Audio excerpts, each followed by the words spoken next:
Hello students, welcome back. देखिए students, हम लोग पढ़ रहे थे इंसॉल्वेंसी एंड बैंक्रप्सी कोड 2016 और उसमें हम लोगों ने काफी हद तक चैप्टर कंप्लीट कर लिया था। आज की ये लास्ट क्लास है इंसॉल्वेंसी एंड बैंक्रप्सी कोड की और आज आपका पूरा चैप्टर कंप्लीट हो जाएगा।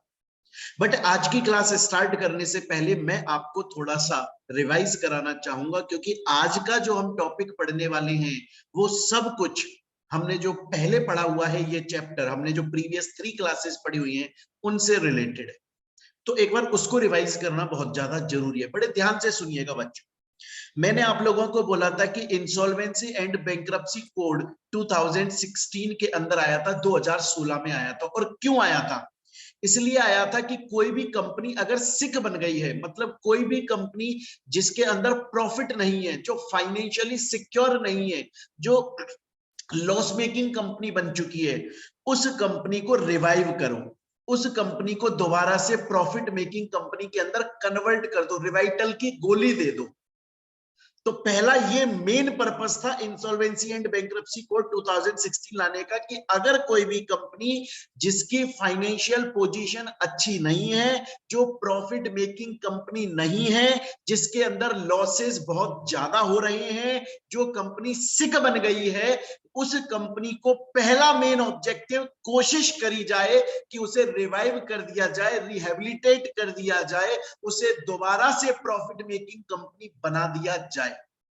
और उसके लिए मैंने पूरा प्रोसेस पढ़ाया था आपको कि एक रिजोल्यूशन प्रोफेशनल नाम का एक आदमी अपॉइंट किया जाता है, वो कंपनी के अंदर जाता है, वो कंपनी की पूरी फाइनेंशियल पोजीशन को देखता है, वो देखता है कि एक्चुअल में कंपनी के लॉसेस कितने ज्यादा हो गए, क्या मैं ऐसी कोई स्कीम बना सकता हूं, क्या मैं ऐसा कोई प्लान बना सकता हूं जिसके थ्रू मैं कंपनी को दोबारा से रिवाइव कर दूं। कोशिश सबसे पहले ये कोशिश करता है रिजोल्यूशन प्रोफेशनल, जो कंपनी के अंदर भेजा जाता है, उसका काम होता है रिजॉल्व करने का प्लान बनाना, कंपनी को रिवाइव करने का प्लान बनाना।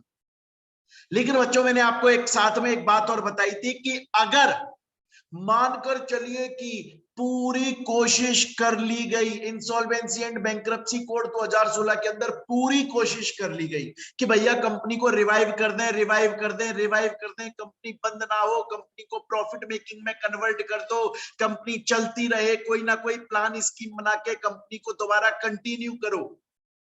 लेकिन कोई भी प्लान नहीं बन पाया, कोई भी स्कीम नहीं बन पाई और एट लास्ट हमको ये लग रहा है कि कंपनी को अब बंद करना ही पड़ेगा, तो फिर उसको लिक्विडेट कर दो।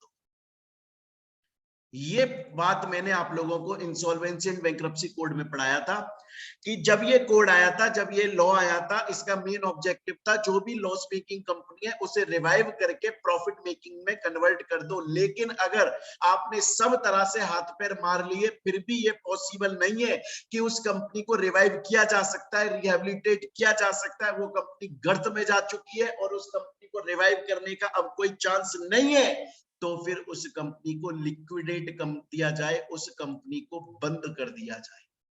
तो बच्चों, यहां तक हम लोग पढ़ चुके थे कि आखिर रिवाइव कैसे कैसे कैसे कैसे कैसे कैसे किया जाता है। आज की क्लास में हम पढ़ने वाले हैं लिक्विडेशन पार्ट, कि अगर कंपनी रिवाइव हो नहीं सकती, अगर कंपनी रिवाइव हो नहीं सकती, क्यों नहीं हो सकती? क्योंकि कंपनी बहुत ज्यादा लॉस में चली गई है, तो फिर कंपनी को लिक्विडेट कर दो। अब हम यहां से कंटिन्यू करने वाले हैं अपनी आज की क्लास में। बड़े ध्यान से देखिएगा बच्चों। हमारा पहला टॉपिक है इनिशिएशन ऑफ लिक्विडेशन, कि किसी भी कंपनी का लिक्विडेशन कब स्टार्ट होता है, क्यों स्टार्ट होता है। अगर रिजोल्यूशन प्लान नहीं बन पाया, अगर पॉसिबल नहीं हो पाया कंपनी को रिजॉल्व करने का कोई भी प्लान बनाना, नॉर्मली क्या होता है, सपोज कीजिए एयरटेल, एग्जांपल के तौर पे एयरटेल लॉस मेकिंग कंपनी है, तो कोशिश करते हैं कि इसको दोबारा से रिवाइव कर दो। कैसे?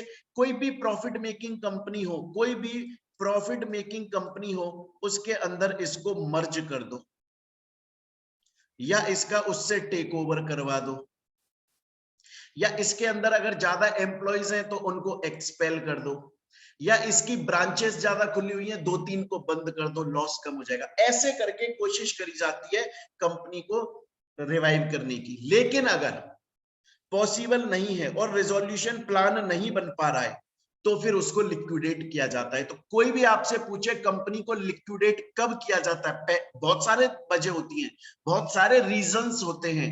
पहला रीजन, अगर रिजोल्यूशन प्लान नहीं बन पा रहा है या फिर रिजोल्यूशन प्लान बन गया लेकिन वो पसंद नहीं आया हमारी NCLT, national company law tribunal को, या फिर कंपनी के क्रेडिटर्स को। तो मैंने बोला या तो पहला पॉइंट, प्लान रिजोल्यूशन प्लान बना नहीं, या सेकंड पॉइंट, बना लेकिन उसको अप्रूव नहीं किया गया क्योंकि वो अच्छा नहीं लगा, तो फिर उस केस में कंपनी को लिक्विडेट किया जाता है। मेरे ख्याल से स्टूडेंट्स यहां तक की मेरी बात आप लोगों को समझ में आ गई होगी। ये आपको समझ में आ गया यहां तक का। तो कल को कोई भी पूछे कंपनी को लिक्विडेट क्यों किया जाएगा, आप अभी बहुत सारी वजह और भी हैं और सिर्फ यही 2 वजह नहीं है, लेकिन एक एक करके कंसेप्ट क्लियर कीजिएगा आप। पहली वजह मैंने आपको बताई, रिजोल्यूशन प्लान जो है वो बन नहीं पाया, या फिर बना लेकिन उसे अप्रूव नहीं किया गया, तो फिर उस केस में कंपनी को लिक्विडेट किया जाता है। उसके अलावा अब दूसरा मैं बता रहा हूं आपको, उसके अलावा क्या बता रहा हूं, सपोज कीजिए कि कंपनी को अभी रिजॉल्व करने का प्रोसेस चल रहा है। जैसे कंपनी सिक बन गई थी, सिक बन गई तो एक रिजोल्यूशन प्रोफेशनल कंपनी के अंदर आया और कंपनी को रिवाइव करने की कोशिश कर रहा था, लेकिन उसको उस वक्त ये फील हो गया, उसे ये महसूस हो गया कि ये कंपनी रिवाइव नहीं हो पाएगी और इस कंपनी को वाइंड अप कर देना, लिक्विडेट कर देना ज्यादा बेहतर काम होगा, अदरवाइज ये नहीं हो पाएगी रिवाइव, कुछ भी कर लो, टाइम खींचोगे, रिवाइव नहीं हो पाएगी। उसको ऐसा फील हो गया था कंपनी को रिजॉल्व करते वक्त, इसलिए उसने जो क्रेडिटर्स की मीटिंग थी, मैंने पहली वाली क्लासेस में बताया था कि क्रेडिटर्स की कमेटी बनाई जाती है, तो क्रेडिटर्स की जो कमेटी थी उसमें 66% लोगों ने बोला कि कंपनी को लिक्विडेट कर दो। तो अब अगर आपसे कोई पूछे कि किसी भी सिक कंपनी को, लॉस मेकिंग कंपनी को कब लिक्विडेट किया जाता है, आप लिखोगे पहले तो कोशिश करी जाती है उसको रिवाइव करने की, लेकिन अगर पहली सिचुएशन रिजोल्यूशन प्लान नहीं बन पाया, या फिर दूसरी सिचुएशन रिजोल्यूशन प्लान बना उसे अप्रूव नहीं किया गया, या फिर तीसरी सिचुएशन जो कंपनी के क्रेडिटर्स हैं उन्होंने बोला कि कंपनी को लिक्विडेट कर दो ज्यादा बेहतर है। कितने क्रेडिटर्स ने? 66% लोगों ने, 66% लोगों ने। आ रही है मेरी बात यहां तक समझ में? या फिर तो इन 3 केसेस में कंपनी को लिक्विडेट किया जाएगा, या फिर बच्चों, या फिर बहुत ध्यान से सुनिएगा, बहुत ध्यान से, या फिर रिजोल्यूशन प्लान बन गया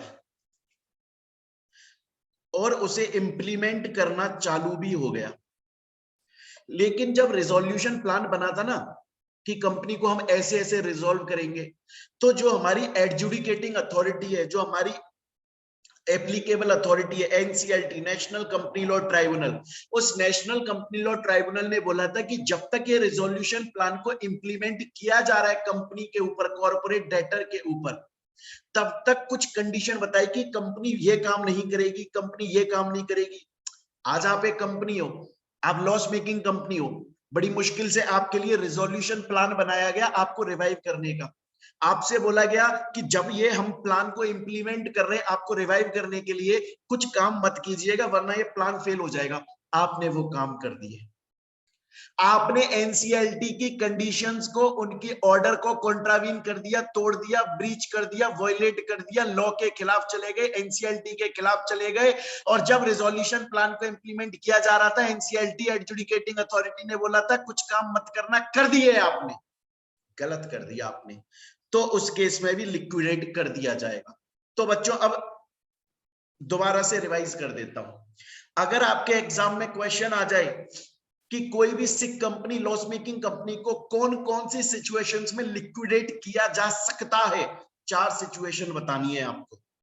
पहला, रिजोल्यूशन प्लान बन नहीं पाया, दूसरा, बना लेकिन अप्रूव नहीं हुआ। तीसरा, जो कमिटी क्रेडिटर्स की कमिटी है उन्होंने 66% वोट देकर बोला लिक्विडेट कर दो, बेहतर रहेगा। या फिर फोर्थ, रिजोल्यूशन प्लान बना, इंप्लीमेंट होना स्टार्ट हुआ, लेकिन कुछ कंडीशंस थी जो अथॉरिटी ने बोली थी ये काम नहीं होने चाहिए, उसके अगेंस्ट में चले गए। इन चार में से अगर कोई भी सिचुएशन में फॉल हो जाते हो तो फिर कंपनी का लिक्विडेशन स्टार्ट हो जाएगा। कंपनी का लिक्विडेशन स्टार्ट हो जाएगा। स्टूडेंट बोलता है सर मैं समझ गया। सर मैं अभी तक मैं रिवाइज करके बता देता हूं, मैं ये समझ गया हूं कि अगर कोई भी कंपनी लॉस मेकिंग या सिक कंपनी बन जाती है, कोशिश करते हैं उसको रिवाइव करने की, तब तक आईबीसी का हम वो पहला वाला पार्ट देखते हैं। पर अगर लगता है कि वो रिवाइव नहीं हो सकती तो हम लिक्विडेशन की पोजीशन पे आ जाते हैं। कंपनी को लिक्विडेट करने का ऑर्डर पास कर देती है हमारी एडजुडिकेटिंग अथॉरिटी एनसीएलटी। ऐसा कब कब हो सकता है? जब रिजोल्यूशन प्लान बना लेकिन वो अप्रूव नहीं हुआ, पसंद नहीं आया, या जो क्रेडिटर्स की कमिटी है उसके 66% लोगों ने बोला कि लिक्विडेट करो, या फिर रिजोल्यूशन प्लान बन गया, इंप्लीमेंट होने लग गया, लेकिन कुछ कंडीशंस थी जो ब्रीच नहीं करनी थी, कर दी। इन चार में से कोई भी सिचुएशन है तो कंपनी का लिक्विडेशन स्टार्ट हो जाएगा। सर मैं समझ गया, लेकिन एक मेरा छोटा सा क्वेश्चन है, उसका जवाब दे दो। मैंने कहा क्या क्वेश्चन है? बोला सर सपोज कीजिए कि कोई कंपनी है और सर उस कंपनी का अब लिक्विडेशन स्टार्ट हो रहा है, क्योंकि जो एनसीएलटी है एडजुडिकेटिंग अथॉरिटी, उसने ऑर्डर पास कर दिया कि इसे लिक्विडेट करो। तो ऑब्वियस बात है कि लिक्विडेशन अगर कंपनी का हो रहा है तो कंपनी के अंदर एक लिक्विडेटर आएगा। कंपनी के अंदर कौन आएगा? लिक्विडेटर आएगा। वो क्या करेगा? वो कंपनी की असेट्स की लिस्ट बनाएगा और एक तरफ बनाएगा कि कंपनी के कितने creditor, debenture holder, liability holder है जिनको पैसा देना है। उन असेट्स को बेचेगा, उनसे कैश रियलाइज करेगा और फिर जो लोग क्रेडिटर या डिवेंचर होल्डर, लाइबिलिटी होल्डर है उनको पेमेंट देगा। यही तो काम होता है लिक्विडेटर का, मतलब कंपनी को लिक्विडेट कर देना। जब एनसीएलटी का ऑर्डर आ जाता है कि लिक्विडेट करो तो कौन करता है? एक लिक्विडेटर आता है। वो कौन अपॉइंट करता है वो सब हम पढ़ेंगे, लेकिन मेरा क्वेश्चन ये है, सोचिए कि ऑर्डर आ गया, सोचिए कि लिक्विडेटर कंपनी के अंदर अपॉइंट हो गया। सर अगर लिक्विडेटर ने जैसे ही कंपनी के अंदर स्टेप इन करा, जैसे ही कदम रखा कंपनी के अंदर, सर क्या कंपनी के जितने भी लोग हैं, डायरेक्टर, मेंबर, आपके प्रमोटर, एम्प्लॉइज, ऑफिसर, वो सब अपना काम छोड़ देंगे, क्योंकि अब पूरी कंपनी उस लिक्विडेटर के अंडर में आ जाएगी। अगर कंपनी का लिक्विडेशन स्टार्ट हो गया, लिक्विडेटर कंपनी के अंदर आ गया, तो कंपनी के जितने भी लोग होते हैं उनकी पावर्स, ड्यूटीज खत्म हो जाती हैं। वो लोग चुपचाप एक कोने में बैठ जाएंगे और लिक्विडेटर को कंपनी को लिक्विडेट करने का काम करने देंगे। बस लिक्विडेटर जब जब उनसे कोई डॉक्यूमेंट मांगे या कुछ भी चीज की हेल्प मांगे, लिक्विडेटर को कोऑर्डिनेट करेंगे, लेकिन कंपनी के बिजनेस को, अफेयर्स को, ट्रांजैक्शंस को नहीं करेंगे। जैसे ही लिक्विडेटर आया चुपचाप बैठ जाएंगे, परेशान नहीं करेंगे, क्योंकि अब लिक्विडेटर कंपनी को लिक्विडेट करने के लिए आया। देखो ये लिखा हुआ है लिक्विडेशन प्रोसेस जैसे ही, अच्छा ये तो ये लिखा हुआ है कि लिक्विडेशन प्रोसेस कब स्टार्ट कर सकते हैं? रिजोल्यूशन प्लान जो है उसको आप कमेंट्स कर रहे हो उससे पहले कर लो, वरना एक कंडीशन ये हो जाती है कि अगर वायलेट कर दिया तो फिर उस केस में लिक्विडेशन हो जाएगा। अब देखो जो मैं बात बोल रहा था कि जैसे ही लिक्विडेशन स्टार्ट होता है तो कंपनी के जितने भी ऑफिसर्स हैं, एम्प्लॉइज हैं, वर्कर्स हैं, डायरेक्टर्स हैं, प्रमोटर्स हैं, सब लोग चुपचाप बैठ जाएंगे, कंपनी के बिजनेस को कंटिन्यू नहीं करेंगे। स्टूडेंट बोलता है सर मैं समझ गया, मैं आपकी ये बात समझ गया कि अगर लिक्विडेशन का ऑर्डर आ गया तो फिर कंपनी पूरी लिक्विडेटर के कंट्रोल में आ जाती है। Member, director, promoter, officer, employ ये सब कुछ नहीं कर सकते। लेकिन सर सोचो अगर कोई स्पेशल ऐसा केस हो जिसमें एनसीएलटी ने बोला हो कि लिक्विडेटर तो कंपनी को लिक्विडेट करने का काम करता रहेगा, वो तो एक तरफ चलता रहेगा, उसमें चलने में कोई दिक्कत नहीं है। मेंबर, डायरेक्टर, प्रमोटर कंपनी के ट्रांजैक्शंस को कर सकते हैं। वैसे तो ऐसा नहीं होता, नॉर्मल प्रोविजन बोलता है ऐसा नहीं होगा, लेकिन सोचिए किसी स्पेशल सिचुएशन में अगर एनसीएलटी खुद बोल दे कि लिक्विडेटर लिक्विडेट कर लेगा, लेकिन डायरेक्टर, मेंबर, प्रमोटर कंपनी के ट्रांजैक्शन को कंटिन्यू कर सकते, उस केस में कर सकते हैं, वो एक्सेप्शन हो गया। लेकिन नॉर्मल केस में ऐसा नहीं होता। तो सेकंड पॉइंट जो है वो एक तरीके से एक्सेप्शन हो जाता है। स्टूडेंट बोलता है सर अभी तक आपने लिक्विडेशन से रिलेटेड जो जो पढ़ाया ना वो मेरे समझ में आ गया, मैं रिवाइज कर देता हूं।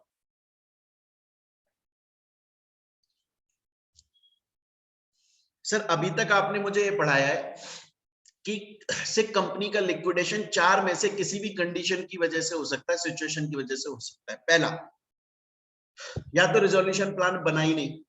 दूसरा, रिजोल्यूशन प्लान बना लेकिन अप्रूव नहीं हुआ।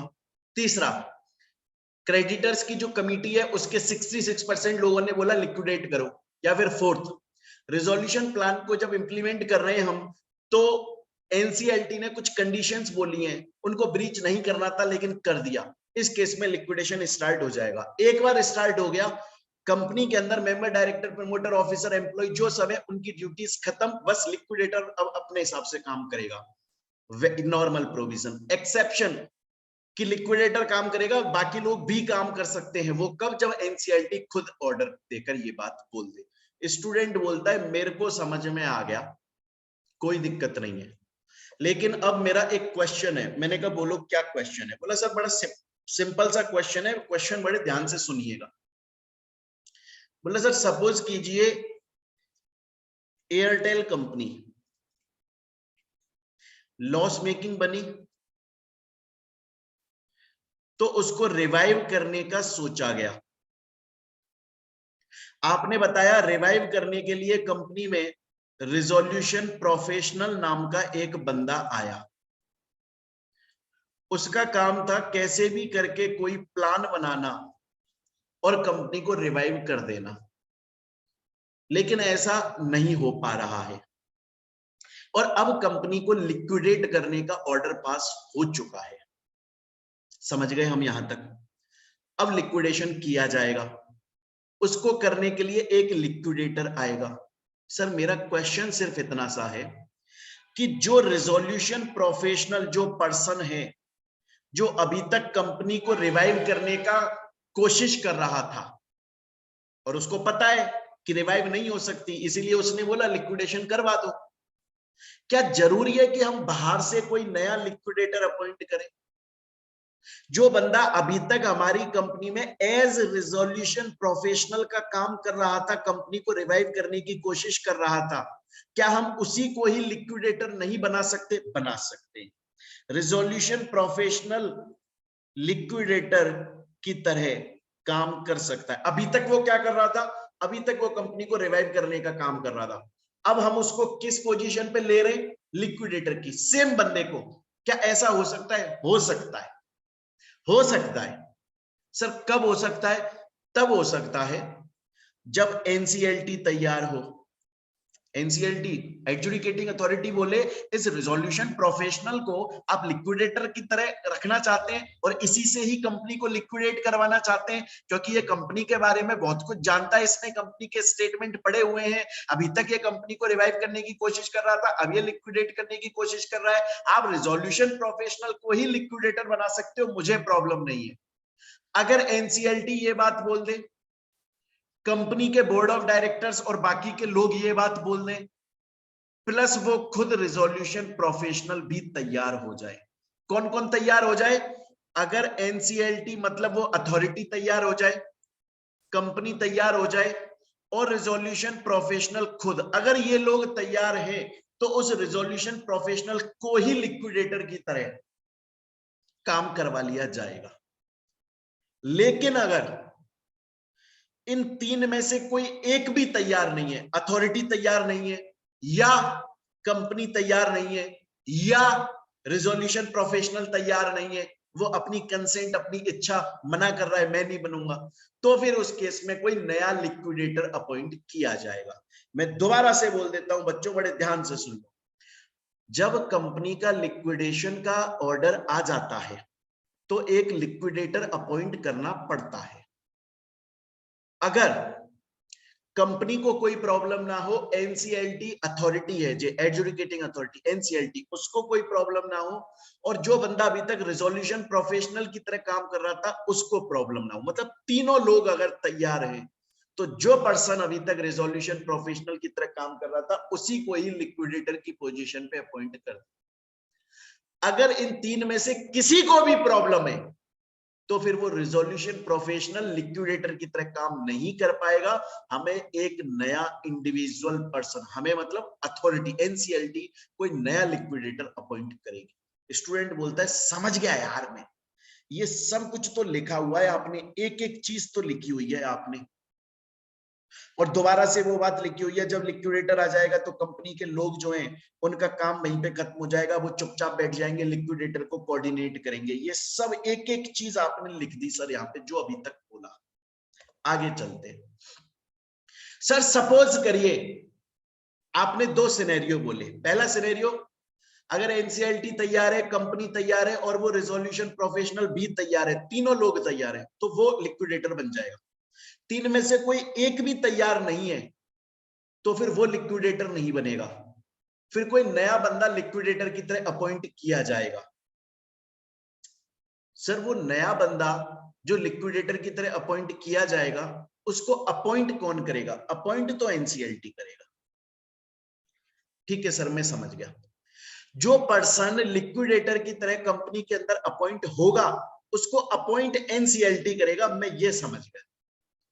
सर दूसरा क्वेश्चन, क्या वो कंपनी जो बंद हो रही है उसको भी तो ऐसा हो सकता है ना कि उसके माइंड में ऐसा हो कि यार मैं कुछ लिक्विडेटर्स को जानता हूं, मुझे लगता है वो लिक्विडेशन का काम अच्छा करते हैं। क्या वो कंपनी अपनी तरफ से सुझाव दे सकती है, प्रपोजल दे सकते हैं कि फलाने बंदे को भी लिक्विडेटर बना सकते हो?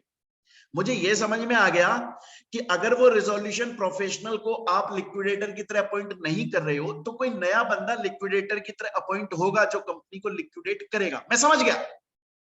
और उसको अपॉइंट करने की एट लास्ट पावर जो है वो एनसीएलटी के पास में, ये भी समझ गया।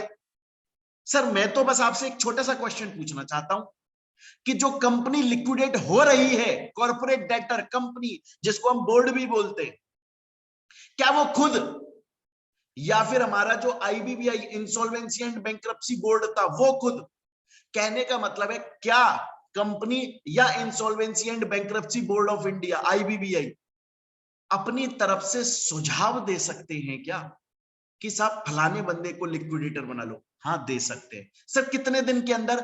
10 दिन के अंदर। सर 10 दिन कब से? जिस दिन ये तय हो गया, जिस दिन एडजुडिकेटिंग अथॉरिटी ने ये बोल दिया कि हमें तो नया लिक्विडेटर चाहिए, जिस दिन लिक्विडेशन का ऑर्डर आ गया एडजुडिकेटिंग अथॉरिटी के मुंह से, उसके 10 दिन के अंदर अंदर वो बोर्ड या वो company IBBI insolvency and bankruptcy board या फिर वो कंपनी अपनी तरफ से किसी का नाम प्रपोज कर सकते हैं। और जिसका नाम प्रपोज किया जाएगा उससे पूछा जाएगा क्या तुम हमारी कंपनी में लिक्विडेटर बनने को तैयार हो? और अगर वो हाँ बोल देगा तो फिर उसको लिक्विडेटर बना दिया जाएगा, उसको उसका पैसा मिलेगा। स्टूडेंट बोलता है सर अभी तक आपने लिक्विडेशन की जो बात बताई मुझे समझ में आगे, रिवाइज कर लेता हूं अच्छे से।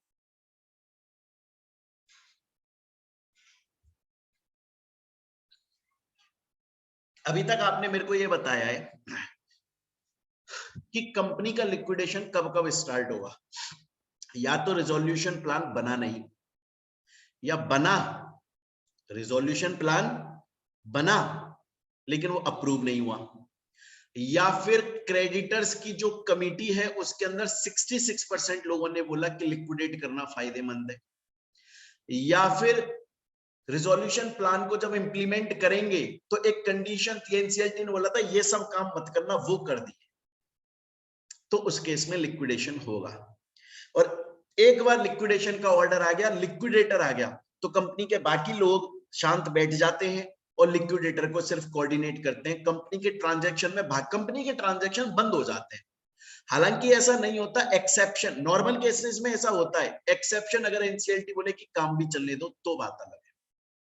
उसके बाद में हमने पढ़ा कि नॉर्मली जो अभी तक रिजोल्यूशन प्रोफेशनल था उसी को लिक्विडेटर की तरह अपॉइंट कर लेंगे। अगर खुद वो रिजोल्यूशन प्रोफेशनल कंसेंट दे देता है, राइटिंग में लिख के देता है मैं तैयार हूं, मैं बन जाऊंगा लिक्विडेटर, एनसीएलटी तैयार है, हमारी कंपनी तैयार है, और वो IBBI board, insolvency and bankruptcy board, अगर ये लोग तैयार है, इनमें से कोई भी अगर तैयार नहीं है तो फिर उस केस में जो रिजोल्यूशन प्रोफेशनल है वो लिक्विडेटर की तरह काम नहीं करता, कोई नया बंदा लिक्विडेटर की तरह अपॉइंट किया जाता है। क्वेश्चन ये आता है कि जो नया बंदा लिक्विडेटर की तरह अपॉइंट किया जाएगा, क्या उसका नाम प्रपोज किया जा सकता है कंपनी के थ्रू या आईबीबीआई के थ्रू? किया जा सकता है 10 दिन के अंदर, और फिर तो जिसका नाम प्रपोज हुआ है उससे भी कंसल्ट किया जाएगा, क्या तुम तैयार हो हमारी कंपनी में लिक्विडेटर बनने को? उसको उसका पैसा मिलेगा। बोला सर मैं समझ गया यार, यहां तक की बात सब समझ गया, मजा आ गया सर। सर लेकिन एक बात बताओ ना यार। मैंने कहा बोलो।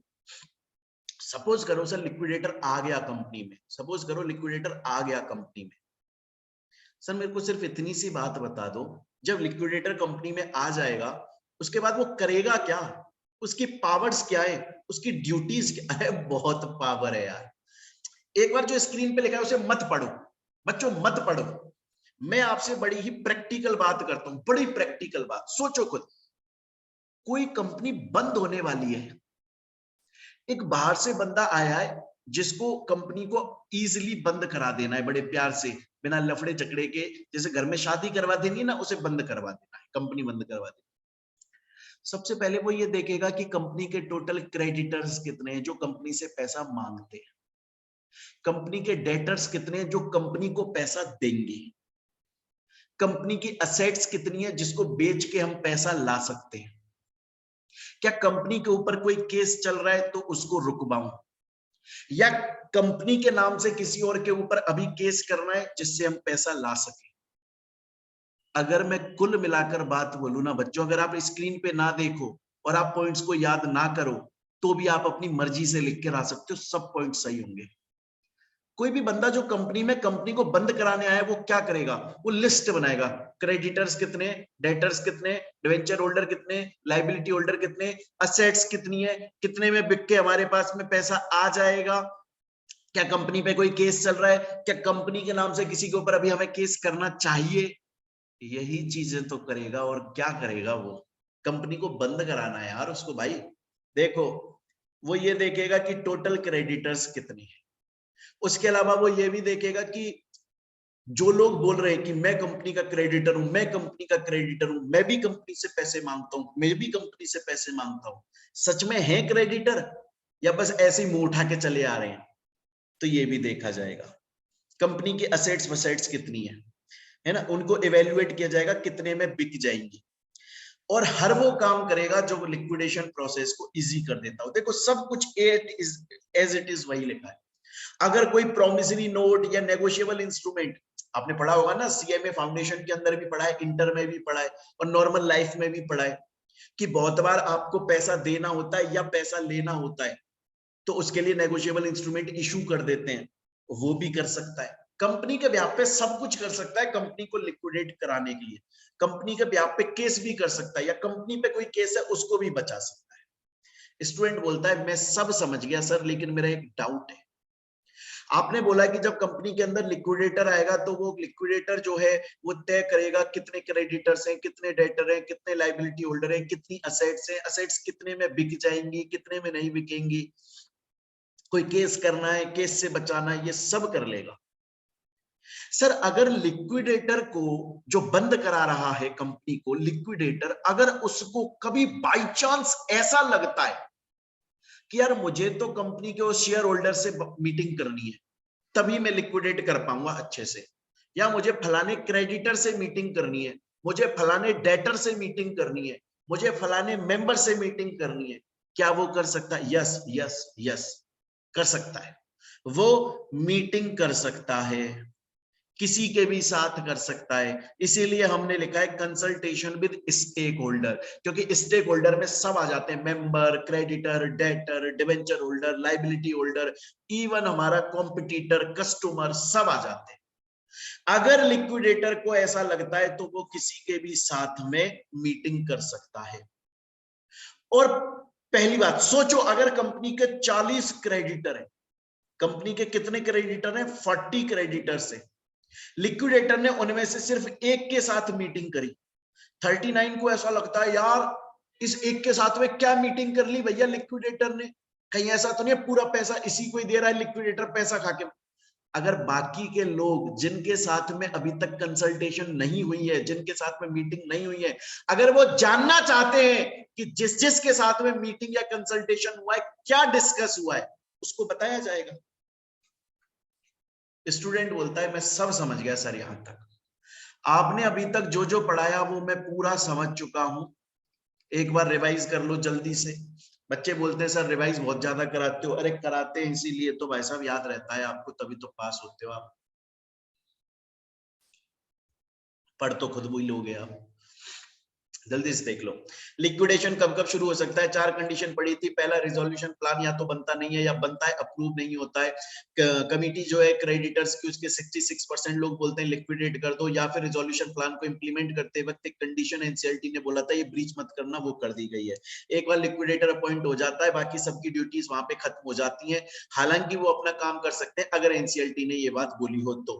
उसके बाद में जो रिजोल्यूशन प्रोफेशनल है उसी को ही लिक्विडेटर की तरह अपॉइंट कर लिया जाता है। अगर आईबीबीआई बोर्ड तैयार है, कंपनी तैयार है, खुद वो बंदा तैयार है, एनसीएलटी तैयार है, इनमें से कोई एक भी तैयार नहीं है, नया लिक्विडेटर अपॉइंट किया जाएगा जिसका नाम कंपनी या बोर्ड अगर प्रपोज करना चाहे कर सकते हैं 10 दिन के अंदर, लेकिन उसकी कंसेंट लेकर ही उसे अप्रूव करेंगे, उसको पैसा देंगे।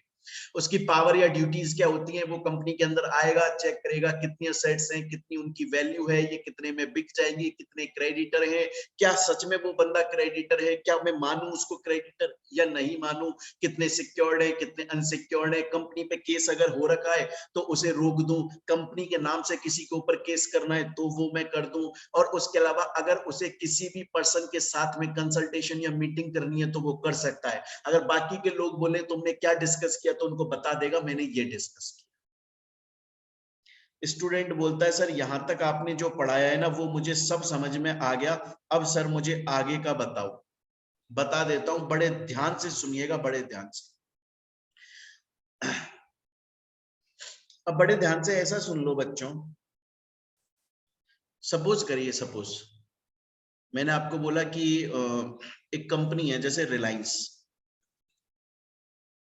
और वो कंपनी लिक्विडेट हो रही है। तो लिक्विडेटर आया कंपनी के अंदर और आकर उसने क्या करा, आकर उसने देखी कंपनी की टोटल कितनी असेट्स एंड प्रॉपर्टीज है। उससे क्या होगा, वो कंपनी की असेट्स और प्रॉपर्टीज को बेचेगा जिससे पैसा रियलाइज होगा, जिससे वो पैसे का पेमेंट कर पाए जो जो लोग पैसा मांगते हैं।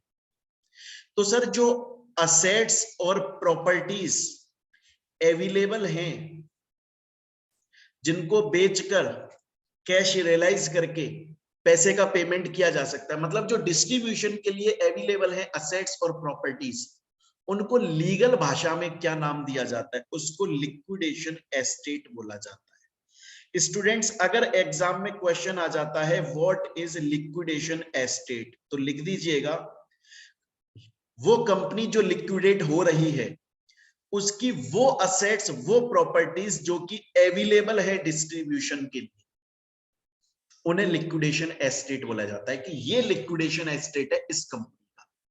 इस कंपनी के पास में टोटल जितनी असेट्स और जितनी प्रॉपर्टीज है ना उनमें से इतनी अवेलेबल है जिनको बेचकर हम पैसा रियलाइज कर सकते हैं। स्टूडेंट बोलता है ये तो मैं समझ गया सर लिक्विडेशन एस्टेट क्या होता है, लेकिन आपने बोला सपोज करें कि कंपनी के पास में सर 100 प्रॉपर्टीज हैं और कुछ असेट्स हैं। आपने बोला इनमें से जो अवेलेबल हैं डिस्ट्रीब्यूशन करने के लिए उन्हें लिक्विडेशन एस्टेट बोलते हैं। सर क्या ऐसी भी असेट्स या प्रॉपर्टीज होती हैं जो कि लिक्विडेशन के अंदर डिस्ट्रीब्यूशन के लिए अवेलेबल नहीं होती? हाँ होती है, हाँ जी होती है। अगर किसी कंपनी का लिक्विडेशन हो रहा है तो कुछ ऐसी भी असेट्स, कुछ ऐसी भी प्रॉपर्टीज होती हैं जो अवेलेबल नहीं होती। क्यों नहीं होती बताऊंगा, पर इतना समझ लो हाँ होती हैं जो डिस्ट्रीब्यूशन के लिए अवेलेबल नहीं होती, और वो section 36 sub section 4 of insolvency and bankruptcy code में आती है। स्टूडेंट बोलता है सर अभी तक मैं जो समझा मैं आपको दोबारा समझा देता हूं। मैं समझाऊं, लिक्विडेशन एस्टेट का मतलब ये होता है कि जो कंपनी लिक्विडेट हो रही है उसके पास टोटल जितनी असेट्स और जितनी प्रॉपर्टीज हैं उनमें से वो असेट्स और वो प्रॉपर्टीज जो डिस्ट्रीब्यूशन के लिए अवेलेबल है at the time of liquidation, उससे लिक्विडेशन एस्टेट बोलते हैं। ये समझिएगा। सर आपने बताया कुछ ऐसी असेट्स और प्रॉपर्टीज भी होती हैं उस कंपनी की जो लिक्विडेट हो रही है उस कंपनी की कि वो डिस्ट्रीब्यूशन के लिए अवेलेबल नहीं होती और वो सेक्शन 36 सबसेक्शन 4 में होती है। सर वो कौन सी प्रॉपर्टीज होती है? अबे पता है यार तुमको, अगर मैं ना भी पढ़ाऊं ना तो भी तुमको आता है यार, कैसी बात कर रहे हो यार, सीएमए फाइनल में पढ़ रहे हो भाई, ध्यान से देखो ध्यान से।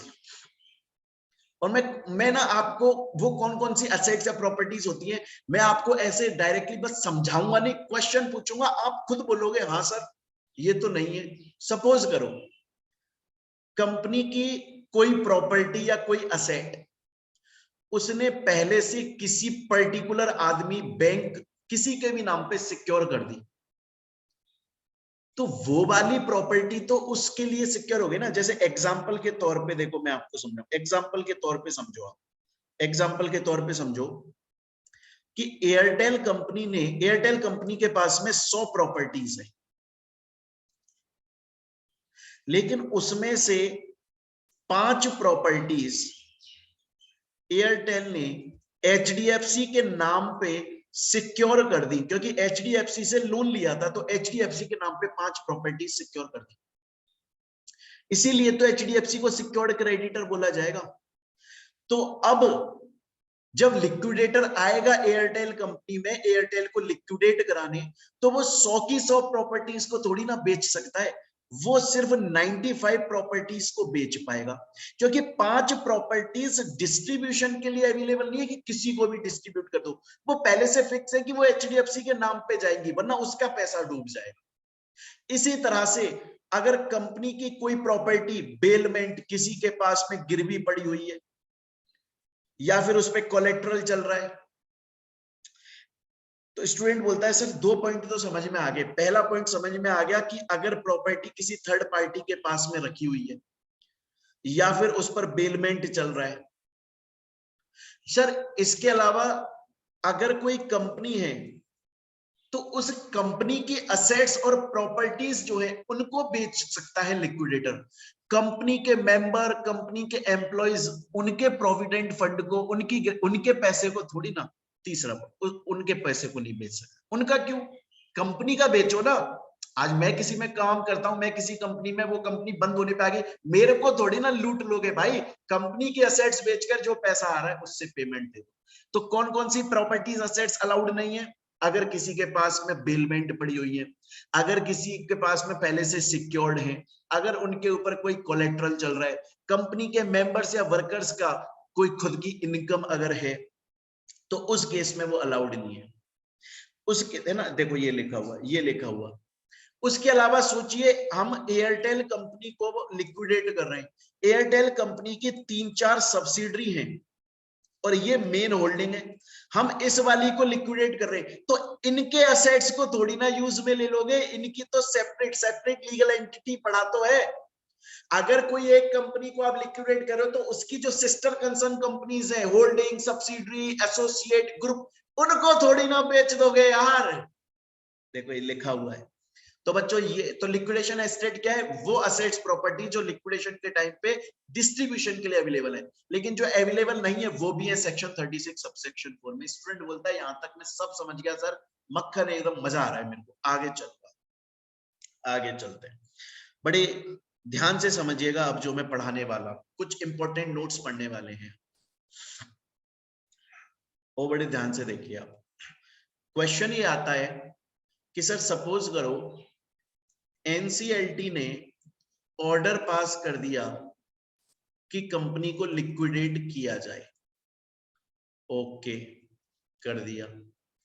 सर कंपनी के अंदर लिक्विडेटर आ गया, ओके, आ गया, और सर लिक्विडेशन का प्रोसेस स्टार्ट हो गया, ओके, हो गया।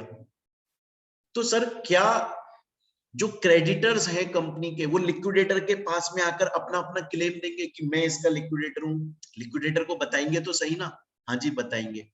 सर क्वेश्चन मेरा ये है कि कितने दिन होते हैं क्रेडिटर्स के पास लिक्विडेटर को बताने के लिए अपना अपना क्लेम कि मैं भी इसका क्रेडिटर हूं, मैं भी इसका क्रेडिटर हूं, मैं भी इसका। 30 दिन होते हैं। जिस दिन लिक्विडेशन प्रोसेस स्टार्ट होता है ना, उसके 30 दिन के अंदर अंदर जो जो क्रेडिटर है, जो जो लिक्विडेटर उस लिक्विडेट होने वाली कंपनी से पैसा मांगता है, वो लिक्विडेटर को अपना अपना क्लेम दे दे। स्टूडेंट बोलता है मैं समझ गया सर। अभी तक मैं ये समझ गया कि अगर कोई कंपनी लिक्विडेट हो रही है तो जिस दिन लिक्विडेशन का प्रोसेस स्टार्ट हुआ उसके 30 दिन के अंदर अंदर जो कंपनी के क्रेडिटर्स हैं वो लिक्विडेटर को अपना अपना क्लेम दे देंगे कि साहब मैं भी इसका क्रेडिटर हूं और मुझे भी मेरे पैसे मिलने चाहिए। कितने दिन के अंदर? 30 दिन के अंदर। सर मैं ये समझ गया, लेकिन मेरा एक क्वेश्चन है सर, एक बात बताइए, सपोज करिए सर कि 1 अगस्त को लिक्विडेशन का जो प्रोसेस है वो स्टार्ट हुआ।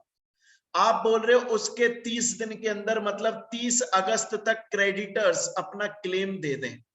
चलो दे दिया।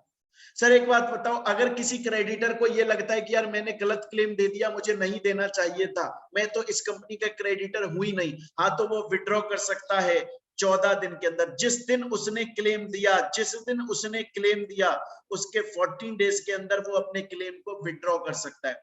30 अगस्त को आपने क्लेम दिया तो 13 सितंबर तक, क्योंकि अगस्त 31 तक का होता है, तो टोटल 14 दिन के अंदर विड्रॉ कर सकते हैं। सर मुझे 2 बातें समझ में आई। जिस दिन लिक्विडेशन का प्रोसेस स्टार्ट हुआ उसके 30 दिन के अंदर अंदर क्रेडिटर्स लिक्विडेटर को क्लेम देंगे कि साहब मैं भी क्रेडिटर हूं, मुझे भी पैसा चाहिए। और जब उन्होंने दे दिया उसके 14 दिन के अंदर अगर वो चाहे तो विड्रॉ कर सकते हैं। सर ये तो हो गया। सर मेरा एक क्वेश्चन है, मैंने कहा पूछो। सर सोचिए लिक्विडेटर के पास में बहुत सारे लोगों ने क्लेम दिया कि मैं भी क्रेडिटर हूं। सर क्या लिक्विडेटर सबके क्लेम को मान लेगा? देखो लिक्विडेटर जितने उसके पास क्लेम्स आए ना, उन सबको अच्छे से एनालाइज करेगा, उन सबको अच्छे से चेक करेगा कि सामने वाला सच में क्रेडिटर है कि नहीं। ऐसा तो नहीं है कोई भी बस मुंह उठा के आ रहा है, बहती गंगा में हाथ धो रहा है और बोल रहा है मैं भी क्रेडिटर हूं, जब कोई है ही नहीं। कंपनी उसको पैसा देने का कुछ बनता ही नहीं है, वो कंपनी का क्रेडिटर है ही नहीं, वो कंपनी से पैसा मांगता ही नहीं एक्चुअल में, फिर भी जबरदस्ती में हल्ला मचा रहा है। लिक्विडेटर ना आराम से चेक करेगा यार, इसीलिए ना पहले क्रेडिटर को बोला कि 30 दिन में तुम अपने क्लेम दे दो और चले जाओ यहां से। अब लिक्विडेटर को आराम से चेक करने दो क्लेम। लिक्विडेटर को अगर लगा कि आप क्रेडिटर हो तो फिर उस केस में वो एक्सेप्ट कर लेगा, लगा कि आप नहीं हो तो वो रिजेक्ट कर देगा। बोला सर 3 बातें समझ में आ गई। पहली बात, अगर किसी कंपनी का लिक्विडेशन स्टार्ट हो जाता है तो उसके 30 दिन के अंदर अंदर क्रेडिटर्स अपना क्लेम दे देंगे कि साहब मैं क्रेडिटर हूं, और उसके 14 दिन के अंदर विड्रॉ कर सकते हैं। लिक्विडेटर आराम से चेक करेगा कौन क्रेडिटर है कि नहीं, और किसी के क्लेम को एक्सेप्ट भी कर सकता है, रिजेक्ट भी कर सकता है। समझ गया? सर एक बात बताओ, लिक्विडेटर ने किसी बंदे के क्लेम को रिजेक्ट कर दिया। लिक्विडेटर ने बोला कि यार तुम तो क्रेडिटर नहीं लगते मुझको, तुम तो फालतू में मुंह उठा के आ गए हो, तुम क्रेडिटर नहीं हो, रिजेक्ट कर दिया। लेकिन उस बंदे को यह है कि यार मैं हूं क्रेडिटर, तुम मेरा क्लेम रिजेक्ट क्यों कर रहे हो भाई लिक्विडेटर, तुम मेरा क्लेम क्यों रिजेक्ट कर रहे हो? मैं तो हूं क्रेडिटर, मैं तो मांगता हूं पैसे, तुमने फालतू में मेरे को रिजेक्ट कर दिया। और क्रेडिटर को ऐसा लगता है कि लिक्विडेटर ने जो ये जजमेंट दिया है, लिक्विडेटर ने मेरा जो क्लेम रिजेक्ट किया है, ये गलत किया है। तो कोई टेंशन नहीं है ना, अगले 14 दिन के अंदर जिस दिन लिक्विडेटर ने ये बोला कि तुम क्रेडिटर नहीं हो, जिस दिन लिक्विडेटर ने तुम्हारे क्लेम को रिजेक्ट किया, उसके 14 दिन के अंदर अंदर तुम लिक्विडेटर के खिलाफ अपील कर दो। किसके पास? नेशनल कंपनी लॉ ट्राइब्यूनल के पास। स्टूडेंट बोलता है अब आया सर में। आपने बोला लिक्विडेशन प्रोसेस शुरू हुआ, 30 दिन के अंदर क्रेडिटर्स अपना क्लेम देंगे, अगर चाहे तो 14 दिन के अंदर विड्रॉ कर ले। लिक्विडेटर बढ़िया से पढ़ेगा, लगेगा तो एक्सेप्ट करेगा क्लेम, वरना रिजेक्ट करेगा। अगर किसी क्रेडिटर को लगता है क्रेडिट लिक्विडेटर ने फालतू में रिजेक्ट कर दिया, तो 14 दिन के अंदर किसके पास अपील लगा देगा? एनसीएलटी के पास। कौन लगा रहा है? क्रेडिटर लगा रहा है। किसके खिलाफ लगा रहा है? लिक्विडेटर के खिलाफ लगा रहा है। क्यों लगा रहा है? क्योंकि लिक्विडेटर ने उसको क्रेडिटर नहीं माना। सर एक बात बताओ ना, कि जो क्रेडिटर है, एक मिनट में यहां पे इसे रब कर लेता हूं, कि सर जो क्रेडिटर है उसने अपील लगाई अगेंस्ट लिक्विडेटर टू एनसीएलटी, और एनसीएलटी ने सर ऑर्डर पास किया, जो भी उसे सही लगा। क्रेडिटर को लगता है कि यार एनसीएलटी ने भी गलत ऑर्डर दिया, लिक्विडेटर ने गलत ऑर्डर दिया था, इसलिए मैं उसके खिलाफ एनसीएलटी के पास गया। क्रेडिटर बोल रहा है एनसीएलटी ने भी गलती ऑर्डर दिया है, तो तुम उसके भी खिलाफ अपील लगा लो। मतलब आप देखो, क्रेडिटर पहले किसके अगेंस्ट गया? लिक्विडेटर के अगेंस्ट। किसके पास? एनसीएलटी के पास। अब उसे लगता है एनसीएलटी भी गलत जवाब दे रहा है, तो क्रेडिटर एनसीएलटी के भी खिलाफ चला जाएगा। किसके पास? NCLT, national company law appellate tribunal. Student बोलता है समझ गया, अब सब समझ गया। और सर अब रिवाइज कर लेते हैं एक बार, अभी तक आपने जितना पढ़ाया है।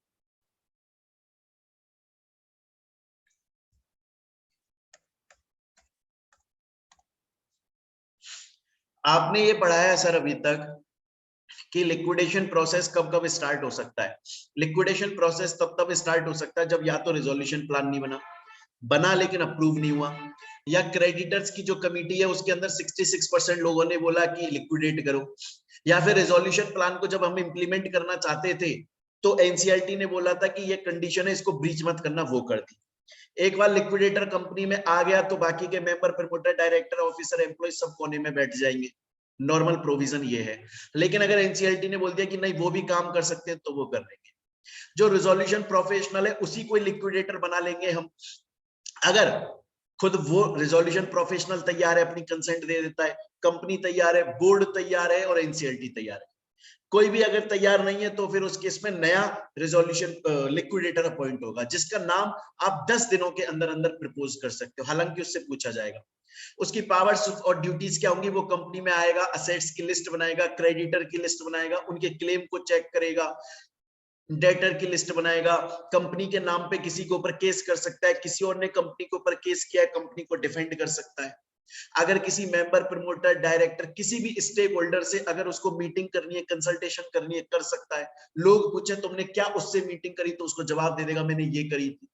उसके अलावा हमने पढ़ा लिक्विडेशन एस्टेट का मतलब है जब कंपनी लिक्विडेट हो रही होती है तो उसकी जितनी टोटल जितनी असेट्स और प्रॉपर्टीज होती हैं, उनमें से जो असेट्स प्रॉपर्टीज डिस्ट्रीब्यूशन के लिए अवेलेबल है, तो कौन कौन सी अवेलेबल नहीं होती? या तो वो कंपनी की नहीं है, कंपनी के मेंबर की है, डायरेक्टर की है, उनका फंड है, या फिर किसी के पास में कोलेट्रल पड़ा हुआ है, या फिर उसके ऊपर बेलमेंट है। अरे बात समझ में? तो फिर ऐसी नहीं होती है। या कोई उसकी सब्सिडरी है तो वो उनका क्यों बेचा जाएगा? नेक्स्ट उसके बाद में हमने पढ़ा कि जिस दिन लिक्विडेशन का प्रोसेस स्टार्ट होता है उसके 30 दिन के अंदर अंदर जो क्रेडिटर्स है वो अपना क्लेम दे सकते हैं और 14 दिन के अंदर विड्रॉ कर सकते हैं। जिस दिन दिया उसके 14 दिन के अंदर विड्रॉ कर सकते हैं। लिक्विडेटर आराम से पढ़ के ये तय करता है कौन क्रेडिटर है कौन नहीं है। अगर लिक्विडेटर ने किसी क्रेडिटर का क्लेम रिजेक्ट कर दिया तो वो क्रेडिटर लिक्विडेटर के अगेंस्ट में एनसीएलटी के पास जा सकता है। कितने दिन के अंदर? 14 डेज के अंदर। एनसीएलटी के ऑर्डर से भी अग्रीव्ड है तो एनसीएलटी के पास जा सकता है। स्टूडेंट बोलता है सर मैं सब समझ गया लेकिन मेरे को एक बात बता दो। मैंने कहा बताओ क्या है? बोला सर मेरे दिमाग में ना सर एक क्वेश्चन चल रहा है। मैंने कहा क्या क्वेश्चन है, जल्दी से बोलो। बोला सर क्वेश्चन ये है, सपोज करो सर, सपोज करो कि एक कंपनी है सर और उसको पता है कि उसमें लॉसेस चल रहे हैं और उस कंपनी को ऐसा लगने लग गया कि वो फ्यूचर में बंद हो जाएगी, फ्यूचर में बंद हो जाएगी मतलब लिक्विडेट हो जाएगी, उस कंपनी को ऐसा लग रहा है। अब उसको ये भी पता है कि उसकी असेट्स कितनी है और उसके लाइबिलिटीज बहुत ज्यादा है, तो वो सब लोगों को उनका पेमेंट वापस नहीं कर पाएगा। लेकिन और ये फ्यूचर में होगा, उस कंपनी को पहले से ये महसूस हो गया है कि मैं फ्यूचर में बर्बाद हो जाऊंगी, मैं लिक्विडेट होने वाली होंगी, उस वक्त मेरे एसेट्स को बेचकर कैश में रियलाइज करके पैसा दिया जाएगा और सबको पैसा नहीं मिल पाएगा। इसलिए उसने क्या किया, लिक्विडेशन प्रोसेस अभी स्टार्ट नहीं हुआ, लेकिन उसने कंपनी ने पहले ही कुछ लोगों को, कंपनी ने पहले ही अपने बड़े फेवरेट लोगों को कुछ प्रॉपर्टीज ट्रांसफर कर दी गिफ्ट के तौर पे। उनसे बोला कि देखो मैं तो अब बंद होने वाली हूं फ्यूचर में, लेकिन मैं कोई तो नया धंधा करूंगी ना।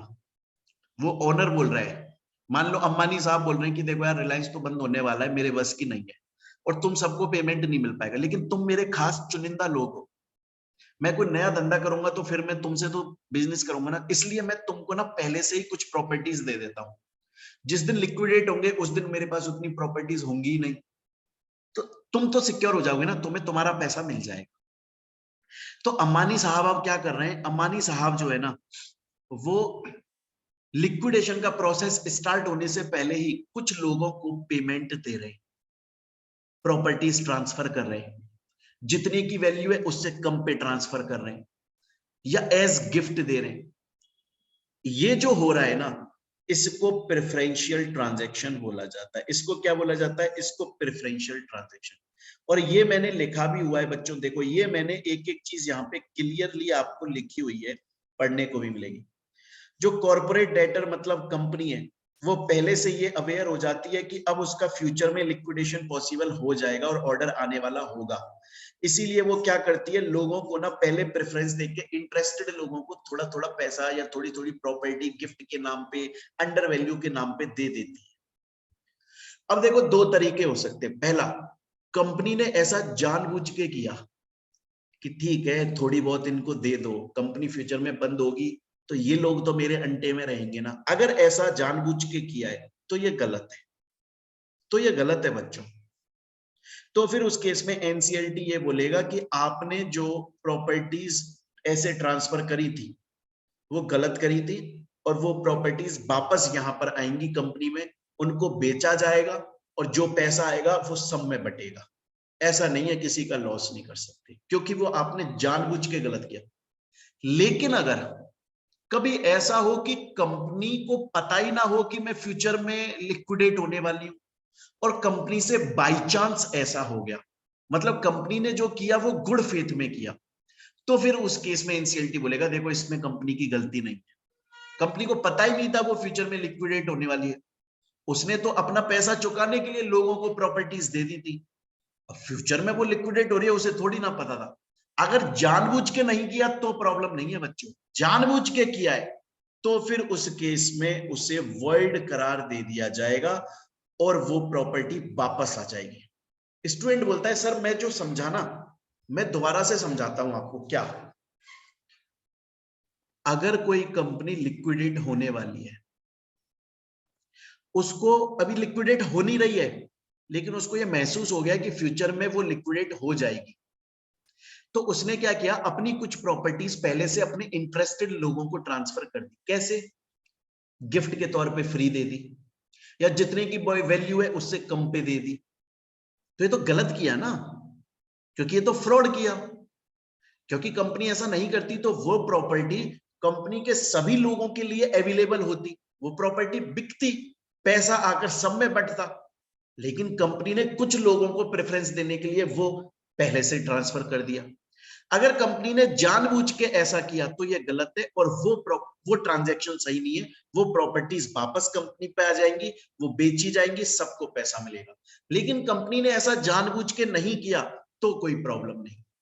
स्टूडेंट बोलता है सर चलो मैं आपकी ये बात समझ गया, लेकिन एक क्वेश्चन, ऐसा ट्रांजैक्शन हुआ है ये बात एनसीएलटी एडजुडिकेटिंग अथॉरिटी को कौन बताएगा?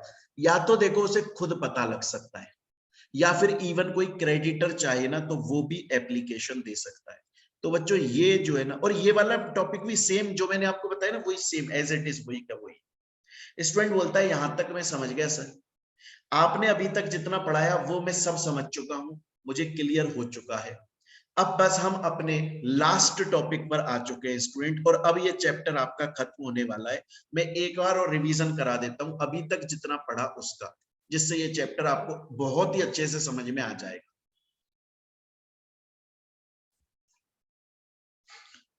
और एक और चीज मैं बता दूं स्टूडेंट, आपको एक और चीज बता दूं रिवाइज करने से पहले, जब आप अपने स्टडी मॉड्यूल को पढ़ रहे होंगे ना, हालांकि नोट्स मैंने, जिन आप लोगों ने मेरे से क्लास परचेज किए तो बुक मेरी आप तक पहुंच गई है। अगर कहीं सोशल मीडिया प्लेटफॉर्म पर मैंने अपलोड कर दिया इस वीडियो को और आप देख रहे, तो वीडियो के लिंक के डिस्क्रिप्शन में आपको टेलीग्राम चैनल मिलेगा, वहां लिंक मिलेगा, वहां डाउनलोड कर लेना। मैं ये बोलना चाहता हूं बच्चों, आपसे मेरा बोलने का मेन मुद्दा ये है, जब आप स्टडी मटेरियल भी देख रहे होंगे, अपना मॉड्यूल भी देख रहे होंगे, तो यहां तक जब आप पहुंचेंगे ना इस वाले टॉपिक तक, तो सब topic A to Z 100% study material covered है पूरा। एक दो टॉपिक आपको लगेंगे कि सर ने ये वाला ना इसमें पढ़ाई नहीं, इसी चैप्टर में, पता है क्यों? क्योंकि वो हमने पढ़ लिया है। मॉड्यूल में क्या है, एक ही बात को ना पहले किसी टॉपिक में लिख देते हैं, फिर दोबारा से उसका एक नया टॉपिक बनाते हैं, फिर दोबारा से एक नया टॉपिक, एक ही बात को 6-6 जगह लिखा हुआ है। कोई मतलब तो है नहीं फालतू में, आपका टाइम भी बर्बाद हो रहा है, आपको टेंशन भी हो रही है मेरे को इतना ज्यादा पढ़ना पड़े। तो 100% मटेरियल कवर्ड है। अब टेंशन मत लीजिएगा, 9 साल हो गए मेरे को पढ़ाते हुए इन सब चीजों को, बिल्कुल टेंशन मत लीजिएगा, 100% स्टडी मटेरियल कवर्ड है। आप प्रीवियस ईयर के क्वेश्चन करेंगे, एक भी क्वेश्चन आपसे छूटेगा नहीं, आप सब कर लेंगे। तो अगर कोई एकाध आपको टॉपिक लगे ना इस सर ने कवर नहीं कराया, वो टॉपिक कवर हो चुका है ऑलरेडी मॉड्यूल में, उसको पहले से किसी टॉपिक में दिया हुआ था, उसे अलग से दोबारा बताया है। हम बार बार उसमें नहीं उलझने वाले, जल्दी से देख लेते, रिवाइज कर लेते। मैंने आपको ये बताया कि लिक्विडेशन कब कब स्टार्ट होगा, या तो रिजोल्यूशन प्लान बना नहीं, या बना अप्रूव नहीं हुआ, या क्रेडिटर्स की जो कमिटी है उसके 66% लोगों ने बोला लिक्विडेट कर दो, या फिर जो एडजुडिकेटिंग अथॉरिटी की कंडीशन थी वो कॉन्ट्राविन कर दी। लिक्विडेटर आएगा, बाकी सब लोग चुपचाप बैठ जाएंगे, उनकी ड्यूटीज खत्म, एनसीएलटी ने बोला है तो नहीं होंगी। नेक्स्ट, जो रिजोल्यूशन प्रोफेशनल है उसी को लिक्विडेटर बना लो, अगर वो खुद अपनी कंसेंट दे दे, एनसीएलटी तैयार हो जाए, आईबीबीआई बोर्ड तैयार हो जाए, कंपनी तैयार हो जाए। अगर इनमें से कोई एक भी तैयार नहीं होता है तो फिर नया लिक्विडेटर अपॉइंट होगा, जिसका नाम 10 दिन के अंदर आप प्रपोज कर सकते हैं, हालांकि उससे पूछा जाएगा। इनकी पावर क्या होगी, आएंगे, असेट्स की लिस्ट बनाएंगे, क्रेडिटर का क्लेम देखेंगे, डेटर का देखेंगे, कितने में वो वैल्यू बिक, असेट्स बिक जाएगी, वैल्यूएशन किया जाएगा, कंपनी के नाम पे किसी के ऊपर केस कर सकते हैं, कंपनी ने किसी के ऊपर केस किया उसे डिफेंड कर सकते हैं। देन उसके बाद में नेक्स्ट, अगर किसी भी stakeholder, member, director, stakeholder में सब आ जाते हैं, किसी से भी कंसल्टेशन या मीटिंग करनी है, लिक्विडेशन को आसानी हो जाए, कर सकते हो। बाकी लोग पूछें क्या डिस्कस किया, उनको बता देंगे। लिक्विडेशन एसेट का मतलब है जो कंपनी लिक्विडेट हो रही है उसकी टोटल जितनी असेट्स और लायबिलिटी प्रॉपर्टीज हैं, उनमें से जो अवेलेबल है डिस्ट्रीब्यूशन के, कौन कौन सी अवेलेबल नहीं होती, जो किसी थर्ड पार्टी के नाम पर है, या जो बेलमेंट में है, या जो ऑलरेडी किसी के नाम पे सिक्योर्ड है, या फिर जो कंपनी लिक्विडेट हो रही है ना उसकी जो subsidiary, associate company, holding company, sister concern, उनके अवेलेबल नहीं होते। उसके बाद में मैंने बताया जिस दिन लिक्विडेशन स्टार्ट होगा, प्रोसेस स्टार्ट होगा, उसके 30 दिन के अंदर क्रेडिटर अपना क्लेम दे सकते हैं। अगर विड्रॉ करना चाहें तो 14 डेज के अंदर विड्रॉ कर सकते हैं जब से क्लेम दिया है। लिक्विडेटर आराम से चेक करेगा, अगर उसे लगेगा कोई क्रेडिटर नहीं है, क्लेम रिजेक्ट कर देगा। क्रेडिटर इसके खिलाफ एनसीएलटी के पास जा सकता है 14 डेज में, एनसीएलटी के खिलाफ एनसीएलटी के पास में जा सकता है। प्रेफरेंशियल ट्रांजैक्शन का मतलब ये होता है कि कंपनी को अगर पहले से आभास हो जाता है, महसूस हो जाता है, फील हो जाता है, अंदेशा लग जाता है कि भैया शायद मेरी कंपनी कल को लिक्विडेट हो जाए और मैं उस वक्त पूरा पैसा सबको ना चुका पाऊं, लेकिन कुछ खास लोग जिनकी फ्यूचर में मुझे जरूरत पड़ सकती है, वो लोगों का भी पैसा नहीं मिला तो वो नाराज हो जाएंगे, तो उनके लिए प्रेफरेंशियल ट्रांजैक्शन कर देती है, फ्री में प्रॉपर्टी दे देती है, एज गिफ्ट दे देती है, अंडर वैल्यू कर देती है। अगर जानबूझ के किया है तो गलत है और वो वापस आ जाएगी और वो सब में बटेगी। ये बात एनसीईआरटी को खुद भी पता लग सकती है, उसे हम स्यूमोटो बोलते हैं, स्यूमोटो मतलब खुद से पता लग जाना, या फिर कोई एप्लीकेशन भी लगा सकता है। अब आ जाता है लास्ट, बड़े ध्यान से सुन लो, जब कोई भी कंपनी लिक्विडेट होती है ना बच्चों, जब कोई भी कंपनी लिक्विडेट होती है, मैंने आपको बोला उस कंपनी के असेट्स बिकते हैं। उसका जैसे आज ये मान लो एक कंपनी है, इसमें बहुत सारी चीजें हैं, है ना, इसमें क्लासरूम्स हैं, इसमें बोर्ड लगे हुए हैं, डिजिटल बोर्ड लगे हुए हैं, कैमरास लगे हुए हैं, डीएसएलआर है, मोबाइल फोन्स है, बहुत सारी चीज है तरह तरह की, उन सबको बेच दिया जाएगा। कैश में रियलाइज करेंगे, जिससे जिन जिन का पैसा देना बनता है उनको देंगे। लेकिन बच्चों, आपने सीएमए इंटर में कंपनी लॉ में पढ़ा होगा, सीएमए फाइनल में कंपनी लॉ में पढ़ा होगा कि एक प्रेफरेंस होती है। ऐसा नहीं होता कि असेट्स बेचकर जो पैसा आया उसको किसी को भी बांट दो, कभी क्रेडिटर आ गया तो उसको बांट दो, डिवेंचर होल्डर आ गया उसको, ऐसा नहीं होता। एक सीक्वेंस होता है, एक प्रेफरेंस होती है कि पहले इसको दिया जाएगा, बच गया तो उसको दिया जाएगा, बच गया तो उसको दिया जाएगा, पैसा अगर और बच गया तो उसको, सीक्वेंस होता है। हमें वो सीक्वेंस पढ़ना है बच्चों। अब देखो, उस सीक्वेंस में स्टूडेंट्स, सबसे पहले तो आपको जो कॉस्ट है ना उसका पैसा देना है, मतलब लिक्विडेटर की फीस देनी है। आप सोचो, लिक्विडेटर ने पूरा काम कराया, उसी ने असेट्स बेचकर पैसा रियलाइज करा। अब बात आई बांटने की। अगर वो गधा होगा लिक्विडेटर, अगर वो पैसा सब में बांट देगा और खुद के लिए कुछ छोड़ेगा ही नहीं, तो सबसे पहले वो क्या करता है, वो सबसे पहले अपनी फीस लेता है और जो जो कॉस्टिंग है ना वो निकाल लेता है, बोलता है बचे हुए पैसे से अब सीक्वेंस देखते हैं, तो पहले लिक्विडेटर और कॉस्टिंग का पैसा निकाल। अब दूसरी बात, वर्कमैन को पैसा दे दो। वर्कमैन मतलब जो लोग काम कर रहे हैं।